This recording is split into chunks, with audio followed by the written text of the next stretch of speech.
Kim Chu, napalunok sa ayaw sa luho ni Paolo Avellino.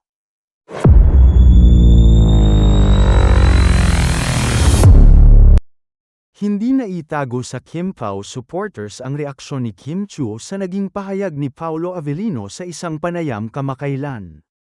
Huling-huli sa kamera ang paglunok ni Kim matapos nitong marinig ang katagang "mapili ako" na sinambit ni Paolo. Kaugnay ito sa tanong kay Kim kung ano ba ang naibigay nitong regalo kay Paolo. Tumugon naman si Kim na mahirap siyang regaluhan dahil mapili siya. Napalunok si Kim na kitang-kita sa camera at zoom in pa ng ilang solid para mas ma-emphasize ang reaksyon nito. Paliwanag ni Paolo, ang gusto lang niya ay kung ano ang kailangan lang niya, yun lang ang gusto niya. Say pa nito, ayoko ng luho. Tawang-tawa ang mga fanny sa itsura ni Kim, na parang nakikita na nila kung paano sasakit ang ulo ng kanilang lodi sa pag-iisip ng tamang maireregalo kay Paolo. Komento naman ng ilan, di na raw kailangan ni Paolo ng kung ano-ano, si Kim lang sapat na. Pero kung mahirap namang regaluhan si Paolo, tila alam naman ng aktor ang kiliti ni Kim. Nagpasampol na kasi si Paolo ng mamahaling bisikleta na ibinigay nito kay Kim. Samantala, abangers na ang mga Kim Pao sa magiging ganap sa kaarawan ni Paolo ngayong May 13.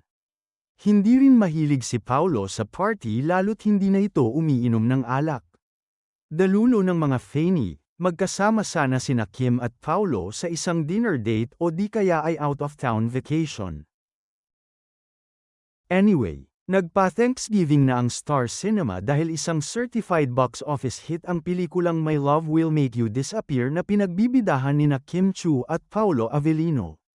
Umabot na sa 173 million pesos ang kinita nito sa takilya in terms of worldwide gross.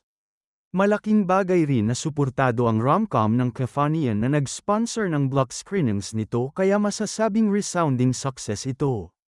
Nagpasalamat naman ang Kim Pao sa mga sumuporta ng kanilang movie. In any case, palalabas pa ito sa ibang Asian countries tulad ng Taiwan at Vietnam. Hindi rin katakatakang soon ay mapanood na rin ito sa isang online streaming platform. Hindi naman mapigil ang ikumpara ng kibitzers ang naging performance ng tambalan nina Kim Chu at Paolo Avellino sa ibang love teams. Bagamat inaasahan ng kumita, hindi raw nito kinabog ang tandem ng Josh Lia. Humamig kasi ng 450 million pesos in terms of worldwide gross ang pelikulang On, Happy for You noong nakaraang taon. Undisputed pa rin syempre bilang number 1 ang Hello Love Again ng Kathden na nananatiling highest-grossing Pinoy film of all time. May mga nag-opinyon pang malaking bagay raw na dating magjowa sina Joshua at Julia kaya na-excite sa kanilang reunion movie ang Kefanian.